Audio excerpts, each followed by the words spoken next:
Hello বন্ধুরা, আবার তোমাদের কাছে নতুন ব্লগ নিয়ে চলে আসলাম। কালকে চলে গিয়েছিলাম চড়ুইবাতি করতে টাকি। জায়গাটা খুব সুন্দর। আর প্রথমেই ব্রেকফাস্টে খেয়েছিলাম কড়াইশুঁটির কচুরি, আলুর দম, সঙ্গে মিষ্টি। তারপরে চিকেন পকোড়া ছিল, কফি ছিল। সব খাবার দাবার কমপ্লিট করে চলে গিয়েছিলাম বাংলাদেশের বর্ডার দেখতে।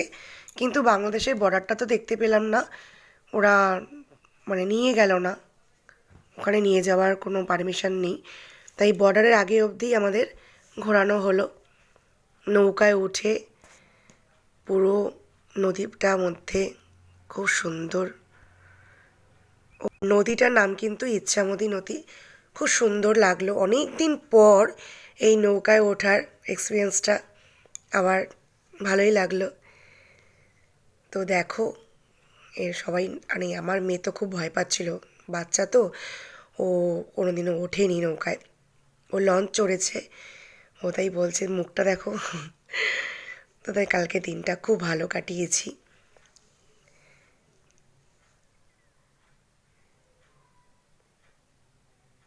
পর চলে আসলাম, নাচানাচি করছিল, ভিডিও করলাম।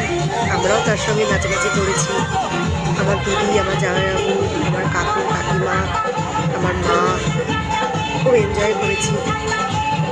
এরকম সবাই দেখো নাচানাচি করছে, আমার মা, আমি, সবাই নাচানাচি হচ্ছে।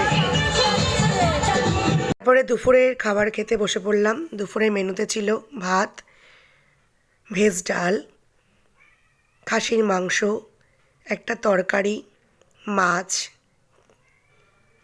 তারপরে চিপস, মিষ্টি, চাটনি, পাঁপড়। এরপর একটু খেলাধুলো হচ্ছিল।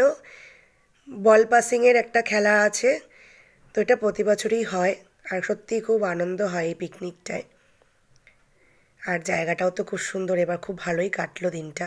পরে হঠাৎ ফেসবুক পরিবারের একটা দিদির সঙ্গে আলাপ হলো, ফটো সেশন চললো। দাদা, দিদি, তার ছেলে, তোমরা হয়তো চেনো দিদিটাকে, খুব ভালো ওদের পরিবারটা। কথা বলে খেলাটা তোমরা দেখছিলে, সেখানে কিন্তু আমার মা ফার্স্ট হয়েছে, ফার্স্ট প্রাইজটা পেয়েছে। দেখো কতটা খুশি।